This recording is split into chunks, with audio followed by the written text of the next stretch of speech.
Jackie Jackson said it brought tears to his eyes, not because Jaafar reminded him of his brother, because for a moment, watching the screen, he forgot his brother was gone. The question is what it actually costs a person to make someone else forget that. 6 times. 6 separate, documented moments where the people around Jaafar Jackson stopped watching a performance and started reacting to something else entirely. This is not a story about acting. This is what happens when preparation crosses into something nobody has a clean word for. You are watching CelebRoomSecrets, and these 6 moments, all confirmed by the people who are actually in the room, have never been assembled together. Moment 1. The mirror before the first performance. Jaafar described what happened in a documented account from the film's behind-the-scenes production. He said he remembered looking in the mirror right before going on stage for the first time. Full hair, full makeup, full wardrobe. And he said he had a couple of moments to himself, just saying, wow, I'm really here. That sentence sounds ordinary until you sit inside it. 2 years of preparation had led to that exact moment. A mirror, a costume, a face that was no longer entirely his own. And what came out of him was not confidence.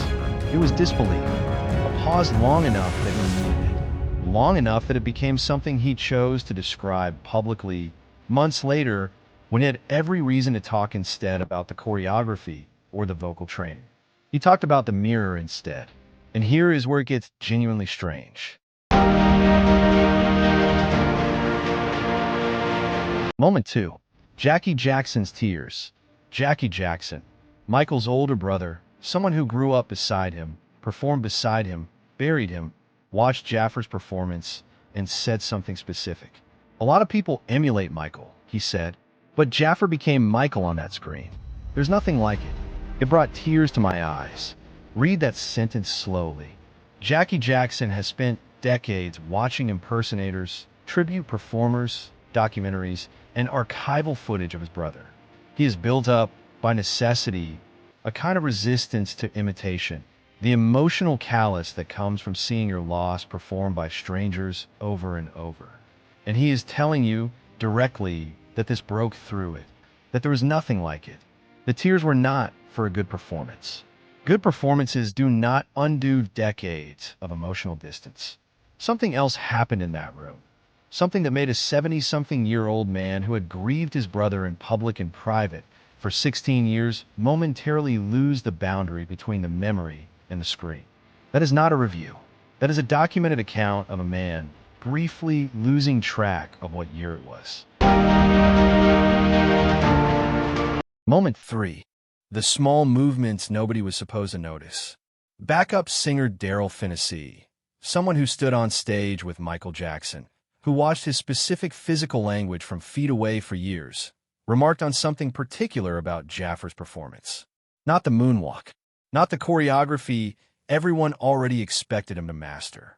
The signature small movements, captured in Phinessee's own words with uncanny precision.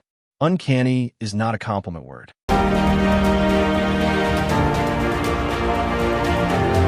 It is a discomfort word. It describes the specific unease of seeing something familiar rendered so exactly that your brain briefly refuses to process it as a copy. The small movements are the ones no audience member consciously catalogs. The particular way fingers curl during a phrase, the specific tilt before a turn. They exist below the level most people watch at. Phinnessee noticed them because he had spent years standing close enough to Michael to know they existed at all. For Jaafar to reproduce something that's specific, something that even devoted fans would not consciously register, required a level of study that goes past technique. It required watching Michael the way almost nobody outside his inner circle ever got to watch him.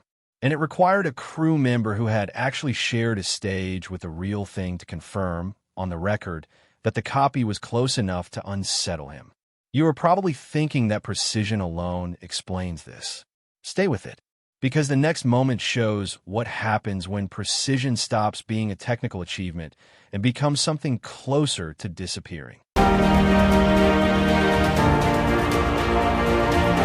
Moment 4. The man in the mirror sequence, when the music stopped and he did not. During the recording of the man in the mirror sequence, director Antoine Fuqua cut the music mid-performance. Jaafar was caught off guard. Instead of stopping, he kept singing live without accompaniment, hitting the high notes for nearly 3 minutes while the crew stood in silence. Jaafar described what happened inside him during that stretch as something he could only call cellular memory. Not muscle memory, cellular memory, language that reaches past trained technique into something closer to inheritance. Think about the mechanics of what actually happened. A director made an unplanned choice specifically to test whether the performance was real or rehearsed. He removed the safety net without warning. And what came back was not panic. It was continuation, as though the music cutting out changed nothing about what Jaafar's body already knew it needed to do. The crew that witnessed those 3 minutes had, by that point in the shoot, already watched weeks of rehearsal footage. They had already seen the choreography drilled to precision, and they were still stunned. Not by the accuracy, by the fact that accuracy had apparently stopped requiring the music at all.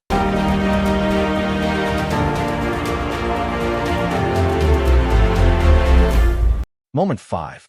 Marlon Jackson watching his brother's spirit return. Marlon Jackson, another of Michael's brothers, an executive producer on the film, shared his own account of watching Jaafar work. He described his pride in seeing Jaafar embody Michael's spirit. The word he chose was not likeness, not resemblance. Spirit. Spirit is not a word a producer uses lightly about a performance they have creative and financial stakes in. It is the word a family member uses when something crosses from professional admiration into something closer to recognition. Marlon had spent his entire adult life defined in relation to his younger brother, performing beside him as a child, watching him become the most famous entertainer alive, and eventually mourning him in front of the entire world. For Marlon to describe what he saw as spirit rather than performance suggests that whatever the crew and the family were experiencing on that set went past the boundaries of ordinary filmmaking. Original musical director Greg Fillinganes, drummer Jonathan Moffat, guitarist Jennifer Batten, and co-choreographer Vincent Patterson were all present during production. Not as consultants brought in for a single afternoon, but as people actively helping recreate the exact texture of moments they had personally lived through decades earlier. Every one of them had stood in a room with the real Michael Jackson. Every one of them chose to be present for this. That is not standard production practice. That is a group of people who had lived the original event choosing to watch it happen again, in front of them, performed by someone who was not there the first time.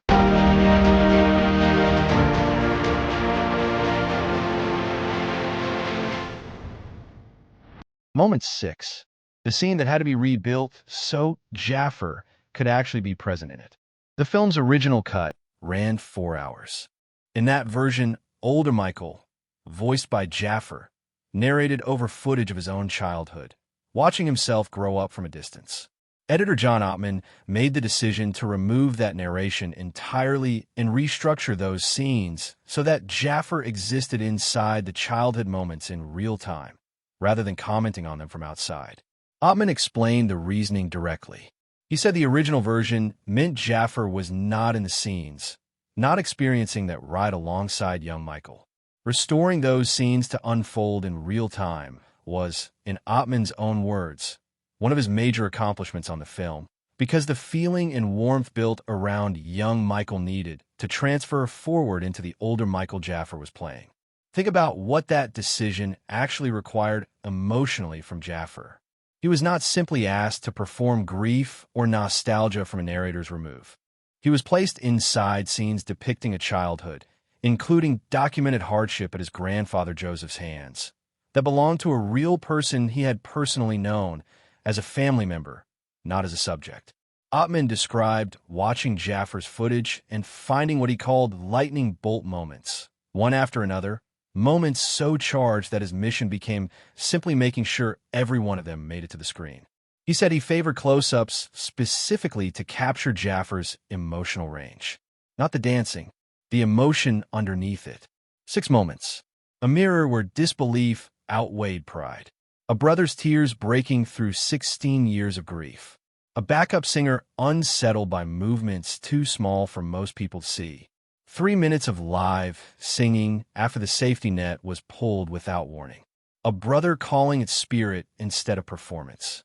And an editor rebuilding an entire structural choice because the emotion needed somewhere real to land. None of these were staged for cameras. None of them were planned reactions. They were the unscripted residue of what happens when someone spends 6 years trying to understand a person closely enough that the people who actually knew that person could no longer fully tell the difference. If watching this changed how you think about what that role actually demanded, there's a deeper layer still waiting.